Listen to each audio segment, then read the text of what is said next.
What's up, everybody? J Heat Sports Media coming at y'all again with that fire as always.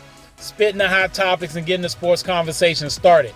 Y'all know what I'm talking about: football, basketball, and boxing. All right, so we on the subject of boxing, and we got a big-time rematch coming up in February. Arthur Beterbiev versus Dmitry Bivol, fighting at 175 pounds. Huge fight card that I'll get into later. Some real good matches. One in particular, Daniel Du Bois versus Joseph Parker. Really looking forward to seeing how that one works itself out.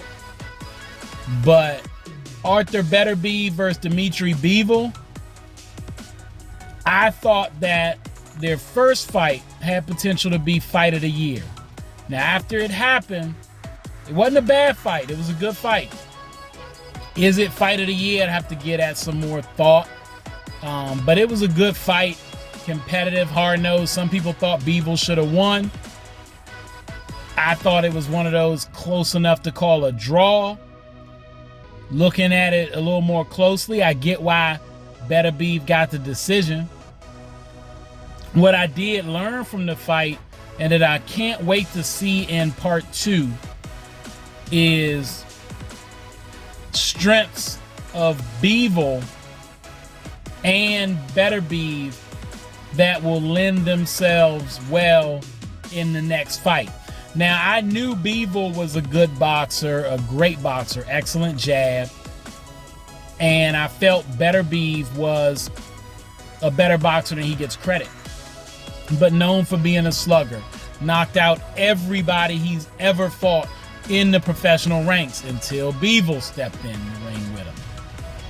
Now, Bivol, usually when you get a slugger versus a boxer, the boxer wins. Skills pay the bills, as they say. And in this fight, Bivol definitely was able to use distance at times to try to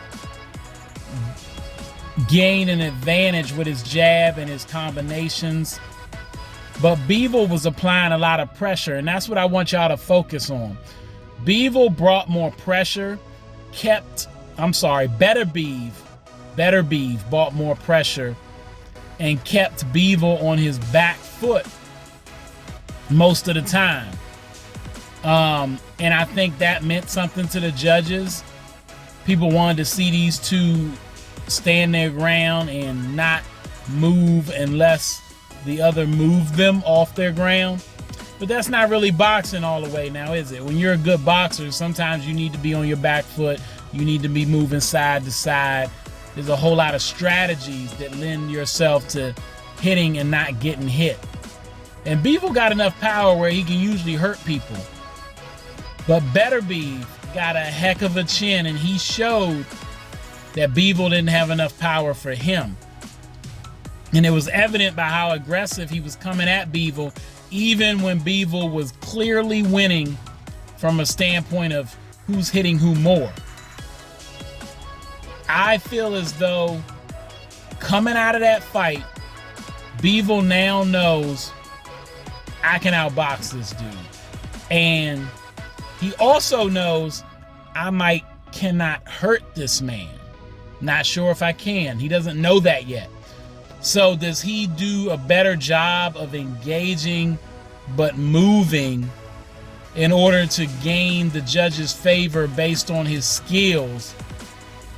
Or does he engage because maybe he thinks engagement is what's needed to win this next time around, because the judges, at least the last time around, seem to make it clear they wanted more engagement?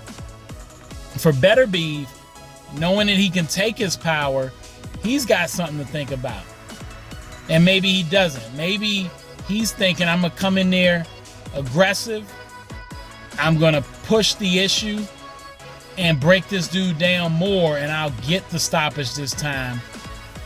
If Bivol gambles too much and gets in the clutch with him, I do think he can be hurt by Beterbiev. But Beterbiev, you know, it's angles in boxing. You got to pay attention to when a guy gets hit, how they get hit. So you just don't know. It doesn't mean it's impossible for Beterbiev to be hurt, but the last fight led one to believe the strategy for Bivol has to be to be mindful of Beterbiev's power and not allow him to put too much pressure, because it could get worse next time. I can't wait to see this fight. Let me know what y'all think. Who are you taking? Will Beterbiev win again and move on? Will he get the stoppage? Or will Bivol get his revenge and force a third fight? All right, that's all the time I got. Y'all know what it is, and you know who you looking for. J Heat Sports Media. Remember to find me on YouTube, Instagram, X, and TikTok.